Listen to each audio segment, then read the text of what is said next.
அண்மை செய்தியை பார்த்துக் கொண்டிருக்கிறோம். புதுச்சேரி சட்டமன்ற தேர்தலில் போட்டியிடும் தமிழக வெற்றிக் கழகத்தின் வேட்பாளர்களை இன்று மாலை அறிவிக்க இருக்கிறார் அக்கட்சி தலைவர் விஜய். இது தொடர்பான கூடுதல் விவரங்களோடு இணைகிறார் சிறப்பு செய்தியாளர் செந்தில் ராஜா.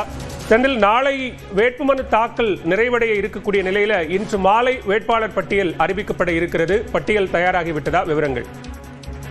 மாணவன், தமிழக வெற்றி கழக தலைவர் விஜய் புதுச்சேரி தேர்தலில் தனித்து போட்டியிடுவது என 16ஆம் தேதியே முடிவெடுத்து அதற்கான வேட்பாளர் நேர்காணலையும் நடத்தியிருந்தார். அனைத்து 30 தொகுதிக்குமான அந்த வேட்பாளர்கள் விஜயை சந்தித்து அந்த நேர்காணலில் கலந்து கொண்டிருந்தார்கள். அதற்கு பிறகு அன்று மாலையே அதற்கான பட்டியலும் தயாராகி இருந்தது.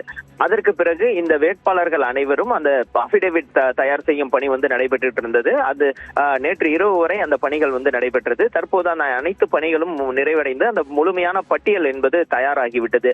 இதன் காரணமாக இன்று மாலை ஒரு 6 மணிக்குள் அந்த பட்டியலை விஜய் அறிவிப்பார் என்று எதிர்பார்க்கப்படுகிறது.